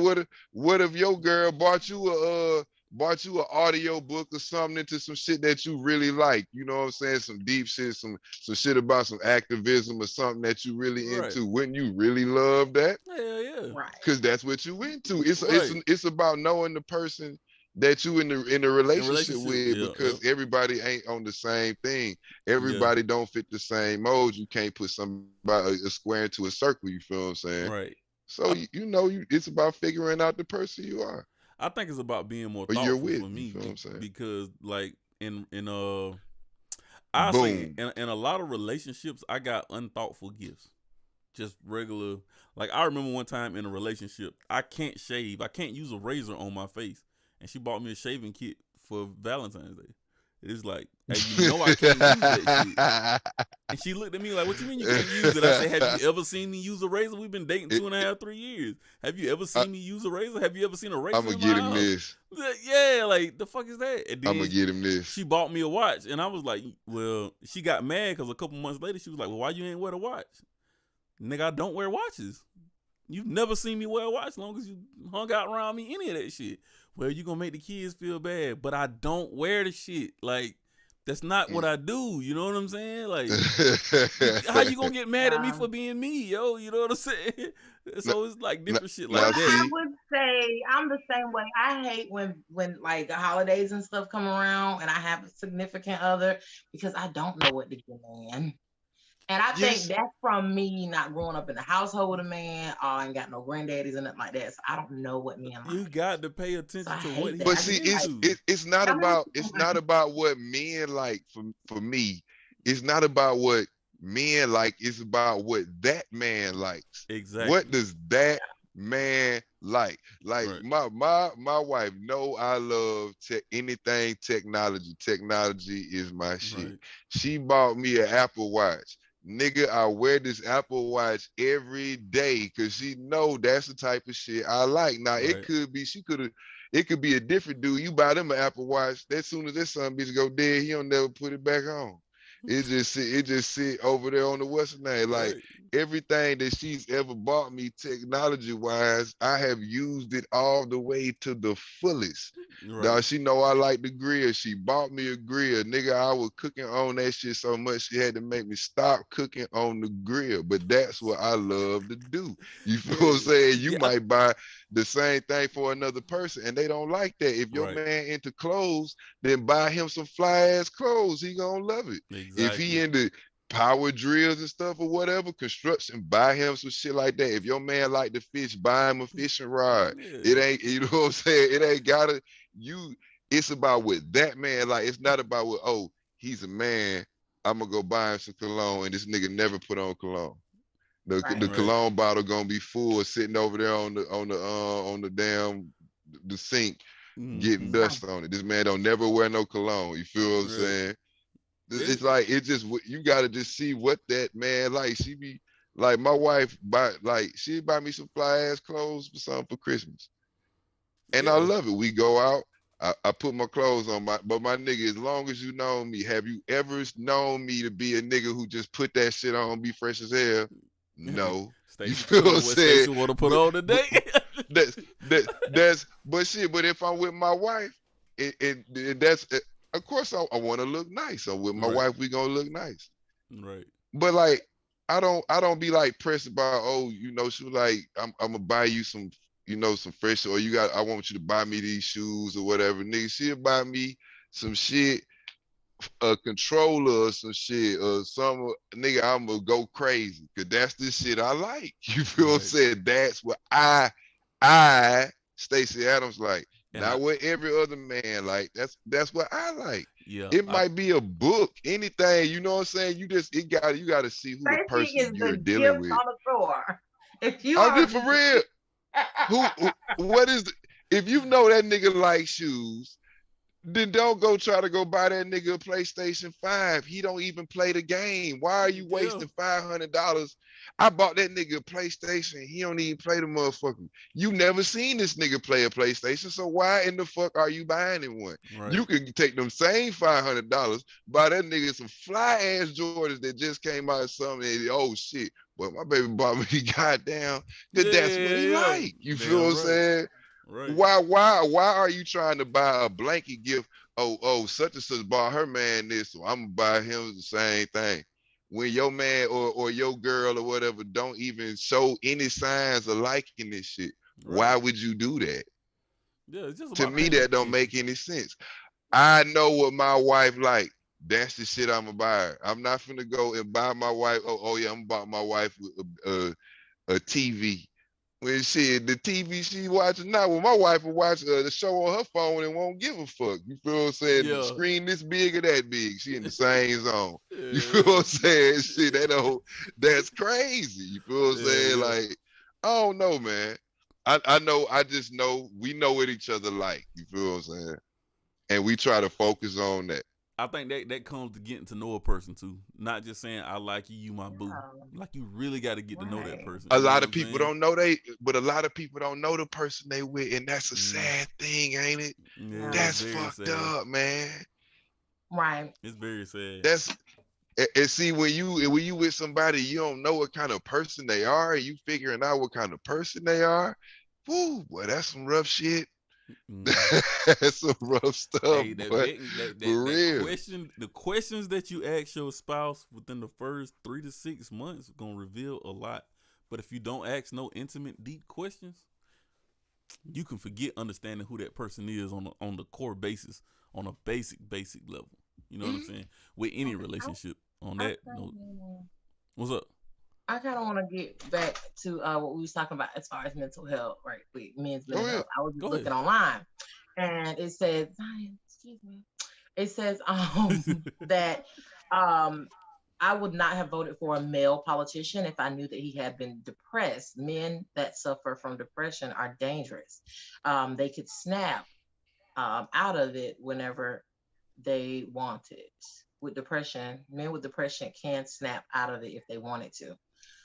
Do you think that men exposing themselves would make them seem weaker to other people, or a man exposing his mental health would weaken his view of himself? Do you think it's like we as men need to come up and heal ourselves or get help or feel more comfortable? Or do you really think it's like society is not looking at, hey, this is a man, he has mental needs? I think it's a dual-edged sword with that. Did I say that right? Yeah, I think that's a dual-edged sword with that. I mean, because we look at it both ways. You know, in the last couple of years, it's been a push for men to go seek therapy and you know, all of that stuff. And you know, I would like to believe that it's helped a lot of people. You know what I'm saying? Just talking to some of my friends, I know that, you know, go to therapy and all that stuff. They tell me that it helps them. You know what I'm saying? But I don't know. A lot. It helped me. You know, take Kanye West for example, right? What I'm seeing here, before you talk about Kanye West, what I'm seeing here is that men are not going to get help because it's seen as weak. Because it's demonized for us. Right. It's very demonized. Because it was, like you said, it was demonized. You feel what I'm saying? Like I said, now in the last couple of years, it's been a push for men to go seek help about their mental health. You know, go to therapy, all that kind of stuff. You feel what I'm saying? But like, just like everybody talking about Kanye West and all the shit that he been doing and all the stuff that he been showing people and all that stuff, and look, they call the man crazy, all that kind of shit. But with some of the stuff that he been doing, don't you think him as a man should be talking to somebody about how he feel and all this stuff, considering all the stuff he done went through with his mama dying and all of these his relationships and the relationship with his wife and the shit with his kids, all of that stuff? Wouldn't it be healthy for him to go talk to a person instead of just be out here doing this crazy, showing this crazy behavior? This man went from like a fashion icon to wearing some of the craziest shit, and people are like, wow, that is really odd. That is really odd for him to be doing. You feel what I'm saying? It's like, and the stuff he been saying and stuff, it's like, I think he's a different individual. I really think that he should have had counseling years ago. And since he has not had, it's not going to help now. It will He's so help. Set in his ways. Like, that's just how he is. We need to keep an eye on him. I think Kanye is keep an eye on him. I think Kanye is like, he's an exception to a rule in many different ways, but if you think of Kanye in his childhood, he was already taught that he was going to be a child prodigy. So he was already put under a lot of pressure from the fucking gate, right? And then when he get out of high school, he gets full ride scholarships to like one of the Art Institute things for painting or whatever. Still supposed to be this child prodigy. Then all of a sudden he pop off with Jay-Z, right? Now he with Ye, he with Rockefeller. Now he's getting a different type of stardom, a different type of respect. Then he switched from being a producer to being a rapper. That wasn't heard of back then. So he also went against the grain with that, and he won. Then he said, I'm going to be a fashion icon. Everybody told him he couldn't do it. He went against the grain with that shit, and he won. And he's been going against the grain his whole entire life, and he's been winning. So now when somebody say, hey, you tripping, he looking like, maybe I'm not. Because last time somebody said I was tripping, I became a billionaire. Last time somebody said I was tripping, talent, I became a number basically. 1 platinum artist. You know what I'm saying? So I think it's Right. that, but it's also a whole line of mental health issues because of him losing his mom, him losing Right. like being there with his kids every day. That's something that's not talked about enough as well when it comes to mental health, not being around your kids every day. A lot of people think that men don't want to be around their kids every day, and I'm telling me personally, from my perspective, that shit is torture, not being around my kids, not being able to wake up and hear them in the kitchen or just talk to them on a regular basis. You know what I'm saying? That shit is hurtful and it's Right. torture. And not to add and to add on top of that shit, the child support shit, that's a whole nother mental health issue within itself, because it's, I'm gonna explain the child support shit, right? Only because I think we need to hear this part, because that's something our grandfathers didn't have to deal with, right? So with child support, right, in the state of Georgia, the woman is allotted 33% of the man's earnings to go towards the taking care of the child, right? Only the first baby mama. But continue. Shitting me. I can show you some paperwork right now. Oh my goddamn. That shit made me cry. I'm not gonna lie. That shit literally made me cry. I could not hear no more than niggas' story. That shit made me cry. I swear to God, Stacey, I'm telling you, bro, because I'm looking at the paperwork and I'm like, hey, how the fuck is this possible? Because from what we understand, like Trusty just said, only the first baby mama can get that much. Nah, nigga, that shit cross board on his paperwork.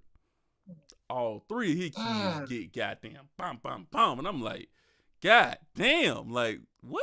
Let me see your paperwork. Maybe they tripping. Yeah, that shit is in the paperwork. I know some people that get ate alive, boy. But I'm telling you, and then I know some people that get ate alive, boy. I'm talking about, yeah. And then the crazy I know some people that get woo-wee, they get raked over the coals, boy. Then every time he gets a raise, the baby mama go back and get a fucking raise. You know what I'm saying? So it's now she messy. It's what I'm. She's messy. She's very messy. But what I'm saying is there's no cap to this shit, right? So you dealing with men dealing with every average day life, and then you compound the interest on top of that with the child support shit. Even to the point, child support now could be put on your fucking credit. No, she's very messy. You're not allowing a man to live in today's society, right? To be able it's a circular thing, because if you had a good child support lawyer, you could have your situation argued and have your payments lowered, but you can't afford a child support lawyer because child support is kicking your ass. Yeah. So yeah. Yeah. Very, very, very messy. So it's and like, that is awful, and I don't understand why women do that. But what? Like it's just that's a part of the mental health thing. I don't think that we look at. We like, oh nigga, you supposed to pay that shit anyway, and it's like, no, like why do women even feel obligated to that shit up front? Because I've heard women say, well, I don't care if the nigga taking care of his child or not, I'm gonna still take child support out on him. It's like, nigga, what the fuck? Like, I don't understand that at all. I don't know. It's a now, lot. I do believe that you're gonna help me. Now you gonna do your part. Because like I have child support on their father, which I didn't never put it on him. I just wanted to have something notarized, but he chose to do that. But on our child support papers, it's showing that I make $1,500 a week. I'm an entrepreneur. I don't have a job. See, and I'm not gonna go change it, because how is that gonna help him? Listen, I know a shawty doing that shit too. She right now, she an entrepreneur. She don't really make that much money, so it made his child support go up. It's so many tricks to the fucking game when it comes to that shit, man. But I'm saying, I don't do that to him. That shit on the paperwork now, it says I make $1,500 a week, and I don't make $1,500. No therapy. Because I wouldn't do that. I don't know why women do that. Like what he gives me, what they require, I feel like is decent for my children. I don't know why females do it. I think that's really bitter. I think she's really hurt from her relationship. There's some things that she need to heal from, but children don't cost that much monthly. I don't think so. I mean, I don't. And I have 2 kids by myself, and they've been like this for a while. They don't cost that much. Yeah, no. Like I told somebody, she can argue with me all day long. They don't. Like I told somebody else, like if they're doing sports and extracurricular activities, like that shit gets outrageous at times. I can understand that. Mm-hmm. But for the average child, it's not heavy into sports or ballet or dance or whatever, cheerleading, Right. that shit ain't that expensive, man. Mm-hmm. I don't know where they get My these numbers son from or plays how they. games all day long. Yeah. I just got a note that says I need a headset. Mine broke. He plays games all day long. And he wears adult size clothes. He's in a size 38 men's. He wears God a size damn. 10 and a half men's shoe. Damn. Yes. Zion? And I would say I spent like 500 on like clothes. I ain't seen that little boy in forever, so I know he big like, now. Yes, he is. And he's 12 years old. I don't spend. He 12 wearing a size $800, which is what? 38, size 10 and a half shoe. God damn. Yeah. Yep. But I don't spend $800 a month on them. I mean, it helps with bills now, but when I had my regular job, $800 didn't go to my kids. But that's what he's obligated to pay a month. Yeah. Like, so I don't understand why females do that. And I look at them and be like, you really just want to make this dude's life a living hell. And like, why? Or they just living off of the hustle. They just said why. You're like I seen a clip of a woman. I seen a clip of a woman who was like going back and forth with the judge. She like, why would I get a job when he paying me child support? Why would I get a job? And she just like, the judge is like, me and you will have that that's another conversation for another day, because she just like, she's just baffled that she would say that, but like some people feel like that shit. This enough, because some men got pretty decent jobs, and their child support might be enough to sustain everything you want to do, pay the bills, this, that, and the third, and shit. Yeah, why would you get a job? Right. I mean, it's the same thing with like welfare or anything like that. Some people just got it in them where shit. If all of this is supporting all of my basic needs, shit, job for what?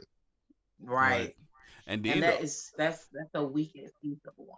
And then the other part of it for me is too, no matter what the man's doing, all the woman got to say is, hey, I want child support, and she gonna get it. There's no proof, there's no nothing, like just she gets it. With a man, now, in order for me to get custody of my child, I have to show proof that you're an unfit mother.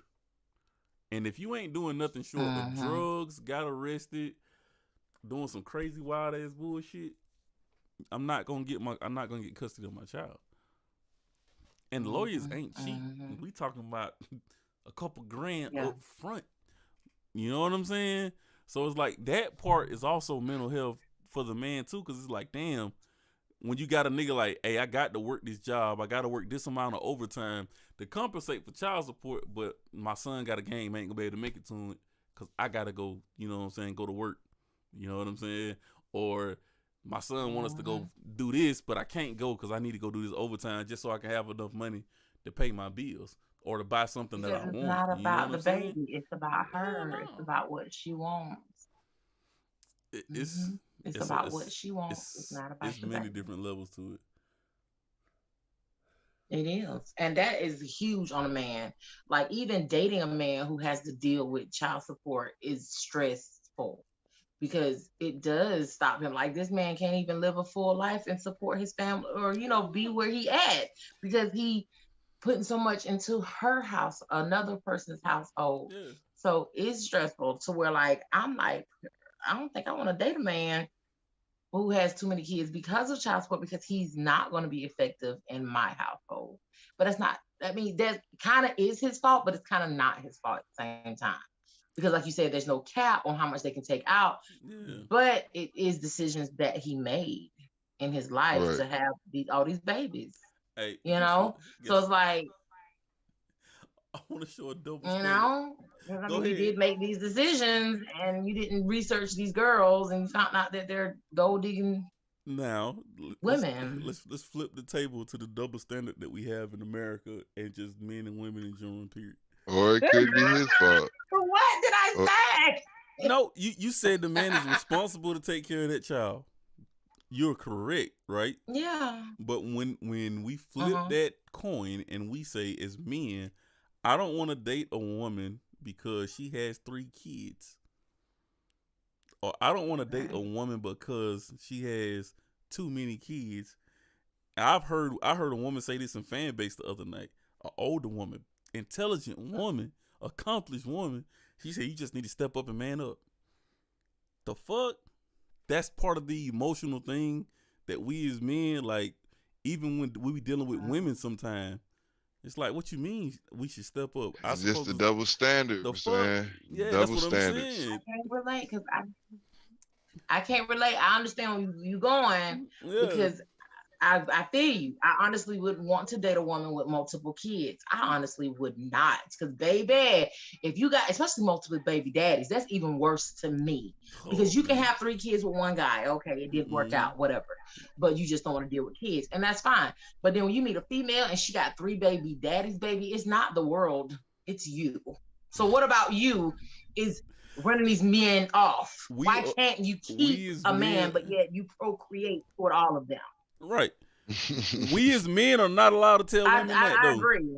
We as men are not allowed to tell women that. No, I agree. We can't tell baby, women it's not the shit. world. Oh, I got 5 baby daddies, baby. It's not them 5 baby daddies, baby. It's you. Why are you running these men away? Kids. You know what I'm saying? Yeah. That's why, I mean, I never understood that. I had both of my kids. My 2 was tied at 21. They was never there. Shit. They was never ran away. They wasn't there in the first place. Or that could be, and then that's something else. Fly by night. The Gucci flip flop. I mean, if that was the case, like, okay, when did you learn your lesson? Don't be coming up with no 6-month-old talking about something. I learned my lesson. No, ma'am. Yeah. No, you didn't learn your lesson in 6 months. Cause I ain't finna be baby daddy number 6. Hell no. Right. No, thank you. Shit. Yeah, no, can't do it. I see women like that, boy. I run because I know they too fertile. Fuck that. You was fertile, baby. Yeah, right. I just know. There you go, boy. No, ma'am. It might be one don't of them batting your eyes at me. Just, don't do that. No, ma'am. No, thank you. No, ma'am. You don't think I look good? You beautiful, but you got some gushy down there. Cause I just keep seeing kids pop out the damn house. No, men like toxic females. Y'all like toxic females. Oh, no, hell I don't. I don't fuck with them. So, if I meet a woman in the streets and she's loud, a lot of men like that. I can't do it. Y'all see all them kids be like, she must got that good. My both might be snapping. No, thank you. No, I run. I've had my. No, thank you. But got a level. Congratulations to oh my God, what's her name? On her 10th baby. Kiki Wyatt. Oh, Kiki Wyatt. Wyatt. That's when I run from. Eve herself. Shit, no. The fuck you doing with that many kids? I don't think. I'm talking about. How do you take care of that many kids though? Like, your brain never gets a break. I mean, it looks like a few of them are older. I don't get no shit. The picture that I seen, a few of them are older. You still got to take care of them. You still got to be there for them mentally, emotionally, and as much as you can be. Got it. Hey, man, listen. Somebody stretching Kiki Wyatt back out because she'd have had all them kids. Okay, for real. Like you said, shit. I wouldn't shake that lady hand. I'm gonna end up on child support. No, thank you. Exactly. I had the biggest crush on Kiki Wyatt since my first love. I shake your hand, I might fall in love. No, I got to go. I'm sorry. Somebody else did too. That's how she ended up with them 10 kids. Yeah. Somebody else did too. No, I can't do it. Man. I can't do it. Go ahead with it. I love kids to death, man. But after raising my kids, you know what I'm saying? Like, just even getting them to the point where all my kids in high school, bro, that shit is stressful as fuck, yo. Like, and I'm not there every day. They call me every day. One of the kids call me every day. Like, if it ain't one, it's the other. You know, I talk to them on a regular basis all the time. But, like, man, okay, like, just going back to the euphoria, dealing with what they're dealing with in high school, dealing with them growing as teenagers, going through whatever traumas and cycles that they going through, having to deal with yourself as an adult, trying to get yourself to another level in life, and having to do all the shit in between, man, that shit is hard, dog. I've had plenty of days where I just came home and cut my phone off, dog. I don't want to be dealing with nobody. I don't even want to hear nobody. You know what I'm saying? Like, Like, people know if I come home and play the game, I don't want to deal with nobody. Because that ain't what I do. I come home and I get on the music shit. But if I come home and play the game, or I just come home and just sit in the room and you hear music, I'm chilling for the rest of the day. I don't want to hear shit. But if that's the way you need to, if that's the way you cope with you know what's going on, then that's a good thing. You feel what I'm saying? At least you ain't going out here nothing to fuck up on somebody, cussing your girl out or none of that crazy shit. If you need to come home and play the game to decompress, then play the game. Shit. Oh yeah. Ain't that's nothing why. Wrong with that. Hey, that's why I tell a lot of women, listen, stop getting mad at them niggas for playing the video games. That shit might, it might make them have a better day. It might be if it help, it help, man. Yeah. I agree. Like shit, nigga got to escape some goddamn time. But listen, G, I just got in from Orlando, G, and I'm about to break down, baby. Oh yeah, I can tell he done went down. I'm tired as hell. That nigga done ate dinner, played the game, and OV. Listen, I ain't even ate yet, bro. I'm so tired though, bro, because I drove back and all of that, boy. But listen, I'm gonna catch up with you later. And we finna get out this thing anyway, man. Inbox me and let me know what's going on, G. I got you. Yeah, I'm finna go ahead and take me a nice frisky hot shower and pass out. Nigga say frisky hot shower. Y'all stay dangerous, man. For sure, man. Peace. All right, man. Yes. All right, man. Yep. Yeah. Yeah, man. I knew he was finna go out, but I could tell he was going down. Yeah, I'm finna go down too. But anything else you want to add on before we get up off this? Even on mental health in general. We ain't gotta no, just say that's everything. I felt like I answered all my questions. I am going to say though, definitely get help, talk to someone professionally, not just your homeboys or whatever. This is for the men and for the women, teenagers, and also talk to someone who you think that can help you, like honestly. Right. And don't feel, the stigma of I'm going to be viewed as weak, because you'll be viewed as crazy if you do something crazy. Right. So don't do that. Right. Go get help. That's all. There's website there. It's actually a phone line, and I was trying to find it. I actually called it myself a few years ago.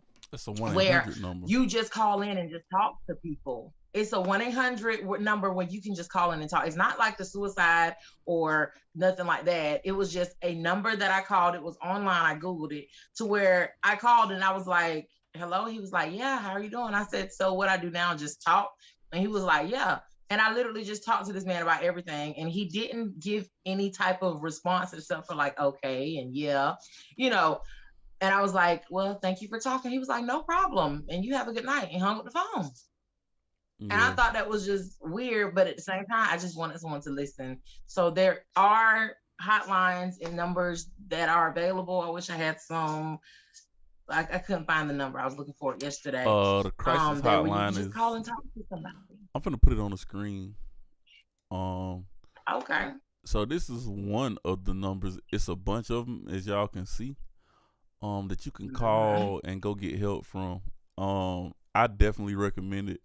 I've been through I ain't gonna say a complete therapy session like that, but it was an older lady that gave me straight up game and wisdom on the things that I was going through. It was a breakup at the time, but I had never been through a breakup that bad, and she gave me a lot of game that I've never heard at that time in my life.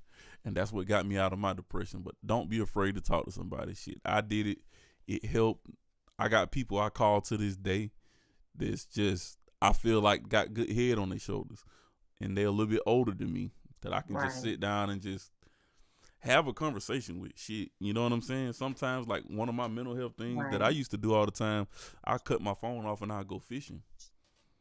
Just shit like that. You know what I'm saying? Even when me and a couple of homies went to the gun range the other week, that was another thing that let off steam. We all came out of there smiling, happy, versus when we went in there, we all had serious faces. It was just the camaraderie. It was the training. You know what I'm saying? Both the people I went with was military trained. One of them was retired military.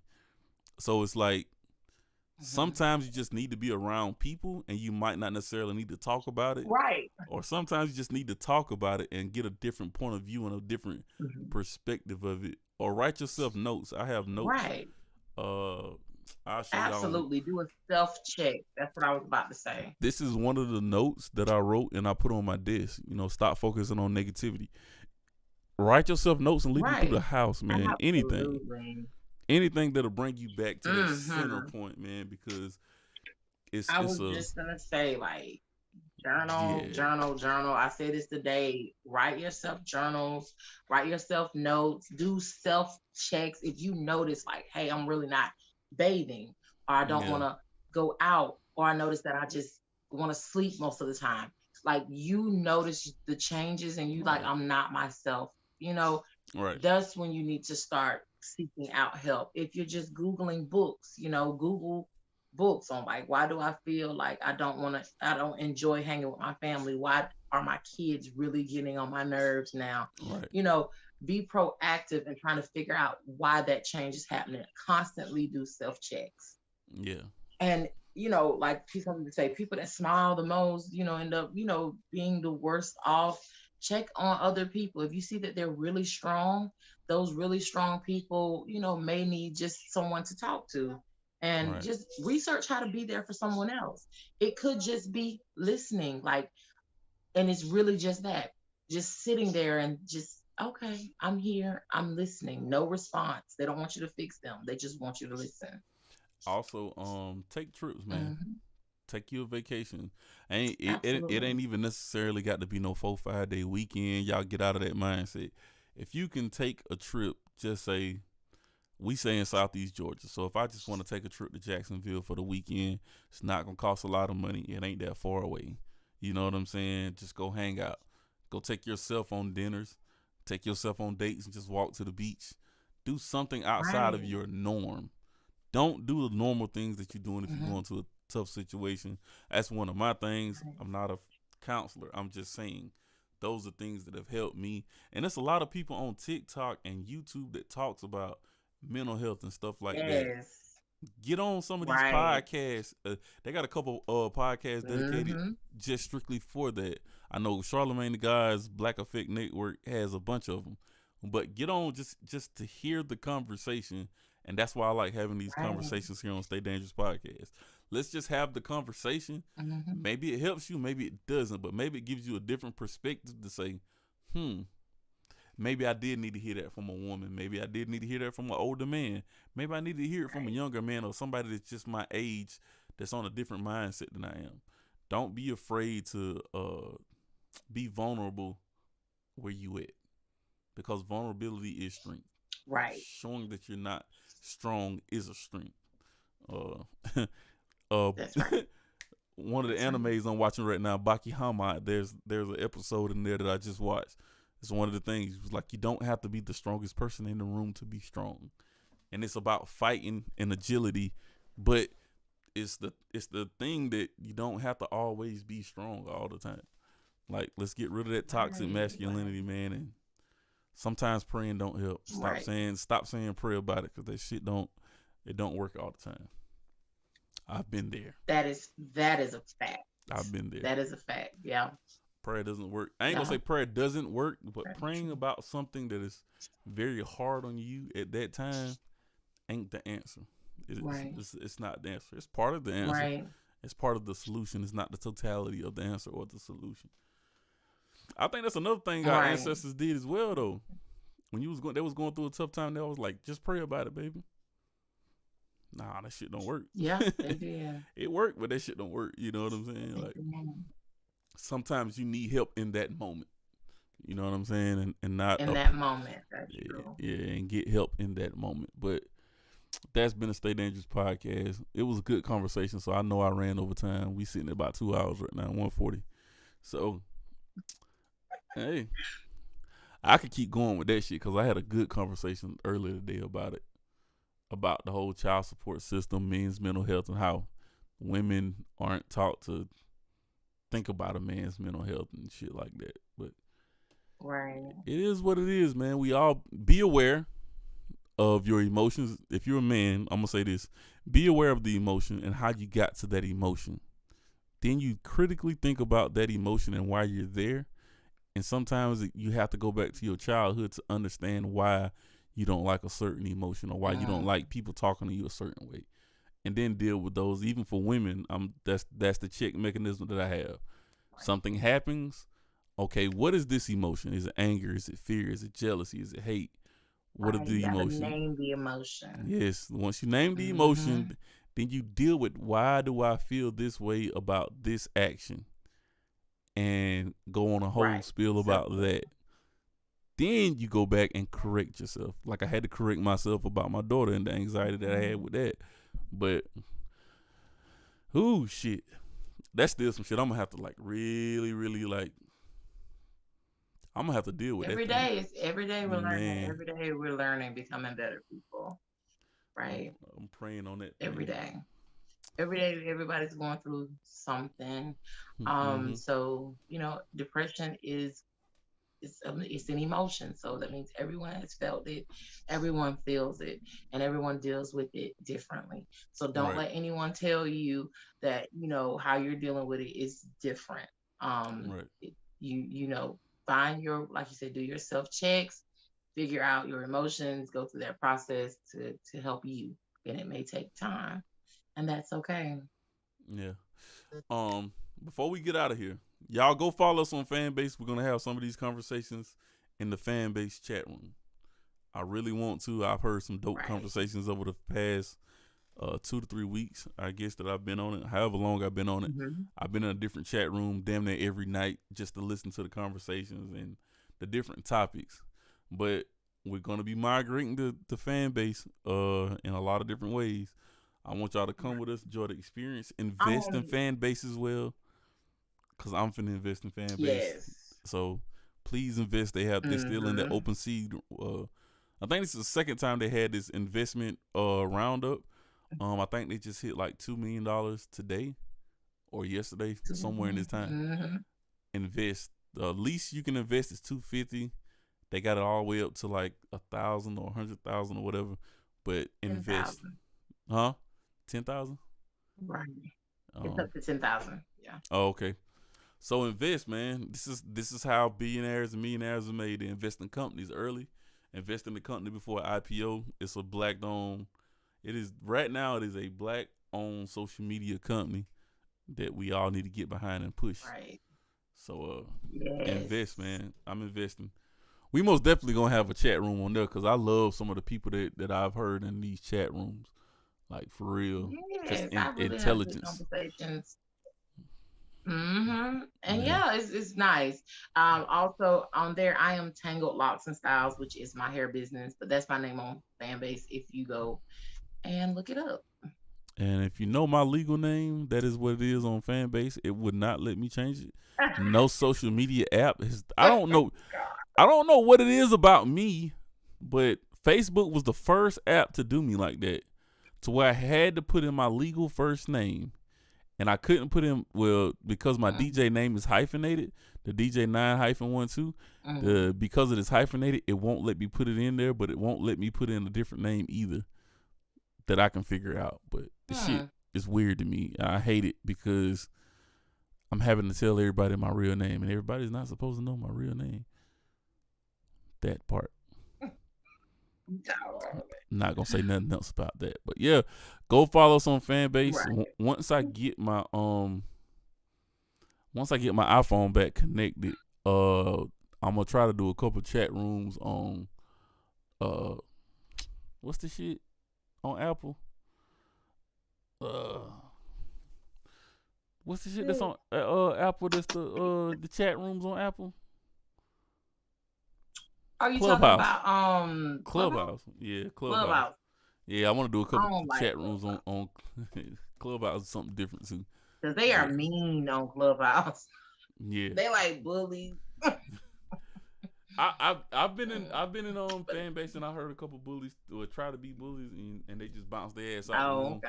I love it, but I think it's also because Fanbase is fairly new and there's not a lot of people on it as well. So yeah, man. Right. It could be. Anyway, we up out of here, man. Love y'all. Stay mentally healthy. All right. Exercise. Go get help. Go talk to somebody. Call the 1-800 mental health hotline. And don't turn to drugs to deal with your mental health issues, because when you're not high, that issue comes right back and you hadn't dealt with it. So. Oh yeah, it comes right back harder. Yeah. Yep. But we up out of here, man. It's Stay Dangerous Podcast. Peace, love, light. See y'all next time.